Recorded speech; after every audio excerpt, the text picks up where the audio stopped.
We're doing two cameras to make it easier for us. Sure. And if I have my hero, she's so good. So, without getting any specifics, what happened? How did you get to that place? It was, I guess, a gradual progression, you know, like you get a... Let's start again, Maybe- because I was on sure. top of the start of your line. I have to... Yeah. So, how did you get there?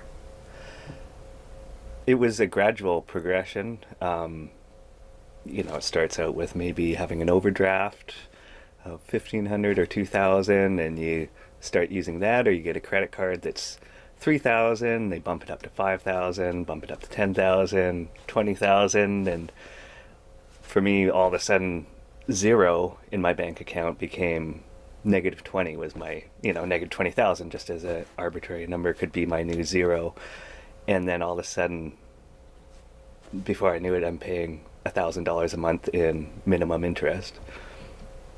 So, to encapsulate that, it started off bit by bit, and it just gets bigger and bigger. Yeah, definitely. When I was young, when I was 19, 20, I had RSPs, I had GICs, I had money saved up, and then through hard times, at some points in my life, I accumulated debt and just kept on accumulating debt, and I guess became a bit delusional with where my finances were at. Now, how did you personally feel when you were in debt? It was horrible. It felt like, because when I get my paycheck, or when I ran my own company for a while, when I collected money, it was everything that I had went to my debt. And if anything went wrong, if my truck broke down, or if I needed money for something unpredicted, I just didn't have the ability to have any finances anymore, because I'd used all my credit, I'd used all my line of credit, and yeah. Excellent answers. Good. You're doing really well. I guess there's sort of a stigma that occurs with debt, isn't there? Like people, when you're talking about other people, like there's a stigma about debt. I think so, but everybody has debt now, and it's become the norm, and it's a slippery slope. Definitely banks don't like you, and anybody, like, for, you know, I'd go and test drive a motorcycle and try to get financing, and they'd say, no, you can't get financing. I'd think, well, I don't get it. I make a certain amount of money a year. I would make enough money, but just because of your credit score makes you kind of seem like a untrustworthy person. Let's just mind that a bit. I really like that thought that you said, you know, this whole idea of debt is everywhere, and it's so easy to get in debt. Yeah. Let's talk about that. Okay. I just want you to re-say that, and you just said it in some ways, but it's really a good term. Yeah, well, I get offered for people to want to give me credit cards all the time, and except for, unfortunately, financing things sometimes is still a bit of a problem, but yeah, the credit agencies and the banks are very receptive to giving credit limits and extra financing and borrowing and loans, and the more that you stack on top of each other, you know, it might start with one credit card, and then all of a sudden you have two credit cards, and then you have a line of credit and a business loan or whatever it might be, and eventually it'll become too much. I'm not sure if I think I probably went off on no, that was all there. really good. But Yeah. what I'm trying to get at is that, like, it's debt is everywhere now. Yeah. It's part of life. That's Yeah. basically what I'm trying to say. It's part of life, and it's that debt is everywhere, and it's really easy to get into debt. Yeah. That's what I'm trying to get from you. And maybe to justify debt to yourself as well, because people have a certain standard of living as well. You might say, well, I need to have a car. You know, I need to dress a certain way, maybe for your job even. Is it, let's just ask this question again. I know we're being redundant here. Is it easy to get into debt? Yes. I just want you to explain how you found it. Like, if I were sitting here, and let's stop for a second. Yeah. And when I'm rolling, hold on. Yeah. I did get into debt, like not obviously not intentionally, and it might have started out with a purpose of buying something that had a lot of value to it, and then that gave me access to more credit, and which I utilized to buy things that maybe weren't so useful. And I think a lot of people, when you have that little plastic card, it becomes just a free money, basically. Good, that's what I wanted. Okay, great. Let's go on to the next one. How did you feel when you had all this debt? I felt like I was drowning, kind of, just struggling to keep my head over water, because every paycheck or every check that I received went to paying off debt, or paying the minimum payment, which wasn't even getting rid of my debt at all. And it made my standard of living lower than what it should be. How did debt affect your life? Lots of stress, kind of a feeling of helplessness.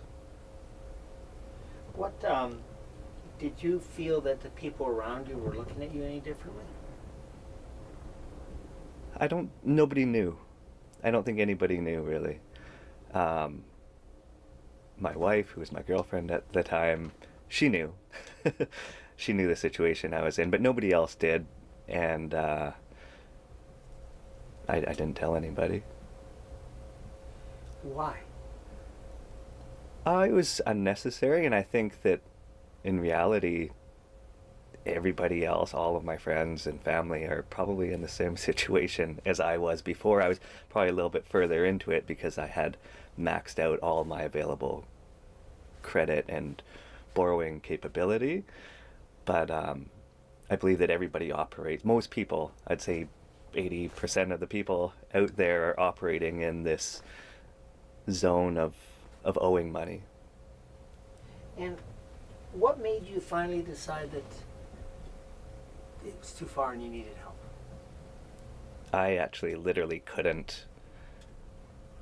I can't remember if it's I couldn't make my minimum payments, or I wasn't able to pay rent. I never got to the point where I didn't pay rent or didn't pay my minimum payments, but I knew by looking at it, when I had like $5 to my name, that I was not going to be able to make it work the next month.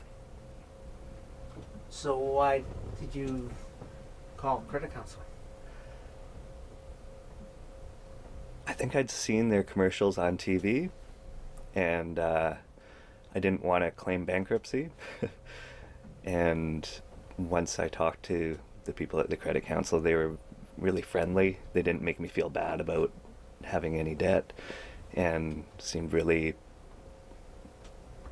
encouraging and helpful. What were the emotions or feelings that came from you when you did see those commercials? Like what struck you? What Like struck the get debt off your back. And I can't remember, this would have been 6 years ago, so I can't remember if there was TV commercials or whether I had Googled it or how I found just it. more But about concerned about your feeling, like what drove you to to go and seek help? literally not being able to make my next month's payments. Okay, that's great. So you're making that first call. Mhm. How was that first call to them? Like, was it tough to make? It wasn't tough to make, and I can't remember what her official title is. I actually can't even remember her name either. But she was just so nice and helpful, and a lot of in my experience, talking to credit agencies and talking to CRA at the time, I owed a lot of money to CRA as well. They were never pleasant. They were always kind of angry, and they always made me feel bad about being in the position that I was, where when I spoke to the credit council, it was the complete opposite. That's great. And so was getting out of debt a process along, or was it small steps? Sorry. Oh, go ahead. Let's stop for a second. Yeah, I'm not. Process of working with credit counsel. Was it big steps or little steps, or what was the process like? In the beginning, there was kind of a tutorial. They sent me out a booklet, kind of how to manage your finances, which I'd seen many times, made many budgets in the past. But when I spoke to my counselor, she did make all of my expenses fit into the little boxes that they wanted, even if we had to kind of bend the rules. Like, if I said at the time maybe I was probably shaving my head, and then she would say, okay, let's allocate some money for haircuts. And I'll say, well, I cut my own hair. Like, okay, well, then we can put that money, we can say you get a haircut, and you can take that money and in reality, in your own budget, put it somewhere else. So, But just in terms, let's talk as an overall general without going through specifics. Yeah. Were they small steps, little steps? And how was the process overall? Just in very general terms. they were little steps. It took 4, maybe 5 years to get completely out, Start you know. again, and because I might have jumped on it a bit. So Sure. what were they? They were. the steps, getting the booklet, I jumped and- on it again. yeah, So no. one sec. Go ahead. I got a booklet in the mail. I like it when and- you use the steps. The steps were small at first or whatever, and then larger. So Okay. without The- being it really was spec- hold on. yeah. It was a series of small steps, starting with getting a booklet and getting some advice on how to create and follow a budget, and just a bunch of monthly check-ins from the counselors, and I would get quarterly statements, which I always enjoyed. In the beginning, seemed like I was just spinning the wheels, because you're watching that amount go down very slowly. But after 3 or 4 years, when I saw it at $5,000, I could see the light at the end of the tunnel. So, doing it this way, how did it change your life? Like in the process of this, like how did your life change? Everything seemed to fall into place within those years. I'm not sure if it was a coincidence, but not having to worry about that, and also having, I mean, my minimum payments, as I was saying, was like $900 to $1,000 just to keep the Black Knight at bay, kind of, and then after, when I went through credit counseling, like, the reality of it was, as I was paying $400 a month after, and that extra $600 just made it possible. So, throughout that process, did your life get better? Definitely. Yeah, definitely. Even according to the credit council, they were saying, you won't be able to buy a house, you won't be able to get credit cards and whatnot. And I was able to get another credit card, which I haven't racked up at all. We bought a house, fixed it up, sold the house, made a bunch of money, and that's how I eventually paid off the last part of my debt. And everything's fallen into place. Yeah, I think that when I ask a question, we're not going to use my voice because it's not going to be recorded very, very well. You have to kind of throw back the answer to me. You said, Okay. what credit was this or whatever. Sure. What was the hardest part about reaching your goal? The hardest part about reaching my goal was the amount of time that it did take. It's a slow process. It took 4 to 5 years. And in the beginning, it's seeing that large number just being whittled away seems like it's just going to take an eternity. But after 4 or 5 years, I'm on the other end. So. Great. Initially, before you contacted credit counsel, were there any feelings of kind of being alone and helpless? Yes. I would say I definitely felt helpless because I had no more avenues to go to. The bank that I banked with wasn't very happy with me at that point, and everybody not everybody, not my friends and family, but all the avenues, all the banks and people that could possibly help me made me feel like a bad person for being in the situation that I was in. Great. So, I guess you're paying it forward. You're telling us. Why are you doing this interview? Like, what's the reason? Well, I hope that, because I know that my situation isn't or wasn't unique, and I hope that, because I felt like I was a bit delusional with my expenses, which led me to get into the situation that I was in, and I hope that other people can realize that they if you need help, the credit council is there, and then hopefully the credit council can put the same thoughts in their heads that how to manage your money a bit better, and it increases the quality of your life. Good answer. Excellent answer. So now that you've achieved your goal, is it important to share that? And why? It's a similar question. Yeah. I'm just trying to different angle. Yeah, I believe it's essential to share it, because I'm not in a unique situation, and I think that for the success of everybody, everybody's success, and we're all like kind of connected in some way or another. If one of your friends isn't doing well, it essentially will reflect upon you a bit, and in a society I think it'll be beneficial for everybody as a group and as individuals. Wow, excellent answer. Excellent answer. Just I want to go back a tiny bit.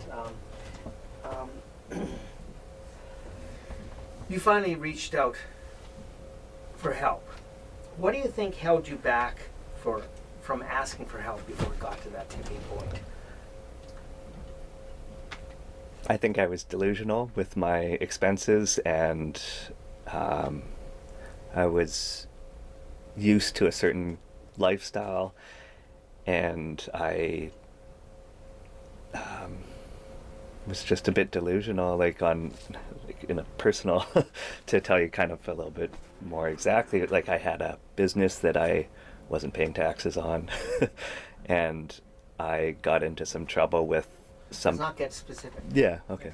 Where you were, and maybe try a different word. I was not facing reality or whatever. Yeah. I think delusion was a little too strong. Yeah, but that's exactly how I actually feel, because I'd go out and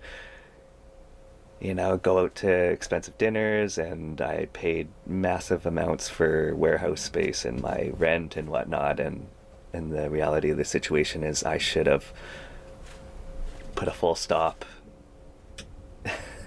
way before then, and I ended up having to. It was hard for me to swallow my pride and go and work for somebody else again too. Excellent. So basically, it was hard for you to swallow your pride and find solutions, right? Yeah. Yeah, it was. Paraphrasing again. Yeah, it was hard to admit that there was a serious problem there. Perfect. If you had to tell your fellow Canadians about your experience, how would you tell them? My experience with Credit Council, or my experience during Everything. that time period? Yeah. The front and at the end. So that was before Credit Council and then after Credit Council. So what would you tell them about your experience?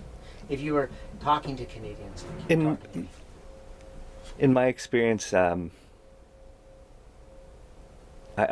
think that before I started with the Credit Council and started really looking at my life through like a clear lens, before I think I was, because of this access to credit and access to extra money, that I was living in a world that I kind of made up myself, when in reality that wasn't reality. And through the program I ended up eliminating debt and creating a clear picture for myself of where my life was at. What advice would you, as advice? Here's my advice. My advice would be that if you find that you're in that situation when you feel maybe a little bit helpless and that you're stretched to your financial limit, that you can call the credit council and they will be friendly and they'll help you, and ultimately if you stick to the program it'll teach you to be a debt free. Okay, now that we've done that answer, and you know what you were going to say, and I'd like to use it without, I'd like you to say, instead of credit counsel, I'd like you to say seek help. Okay. So when you find that you're in, okay, so what advice would you give Canadians? My advice would be that when you are kind of at your financial limit and you might feel a bit hopeless, that you can seek help, and that help will Okay, getting out of debt. I want to try something. Do you think, and using the word getting out of debt is achievable, do you think this is achievable? to get out of debt? Yeah. Yes, of course. Yeah. And you could. I'm trying to get you to say getting out of debt is achievable. You can do it. That's what I'm trying to get. Yeah, debt. So, Sorry. Go ahead. Getting out of debt is definitely achievable. There are different avenues. You could claim bankruptcy, but I don't think that in the end that would actually teach you anything. Whereas that's the main lesson, is to learn how to manage your finances. That was excellent. Well done. Now let's just go on to the good part here. Tell me what your feelings were just before, when you were making that last payment. What were your feelings? And just start off the line with, when I made my last payment, I felt. It was freedom. Hold on, try to start again. What was it? It was freedom. I felt freedom, that I had a lot more options open at that point. Were you proud? Definitely. I was proud. You were proud with a smile? Yeah. Yeah, I was proud with a smile. No, I'm just trying to... Okay, I didn't know if you I'm wanted just me to saying, say. were you proud? Definitely, yeah. And I felt like I could finally become a kind of a person again, because when you owe that much, you feel kind of like you're invisible. Like, as I said, when I'd go and test drive a motorcycle or something, I remember I talked to one guy and he said, "Oh, if you have Heartbeat, I can get you financing." I said, "Okay, we'll see about that." So I went out and drove some Harleys, and he said, "Okay, we'll get you on this bike." And he came back half an hour later and he's like, "I can't help you." So the fact that I didn't have a heartbeat, I guess, made me feel like an invisible person. Excellent. What would you tell somebody? Like, say I'm one of your best friends, and I'm ignoring my financial situation. What would you tell me? I'd say there's no shame in asking for help, and help is out there. How did you do it? How did you find the strength? It was more desperation, I think. Yeah. There's no shame in it, and I think that our failures are the best lessons that we can really have. They're, hitting rock bottom is failure, but it's definitely, you'll hopefully never make the same mistake twice. Perfect. Let's stop.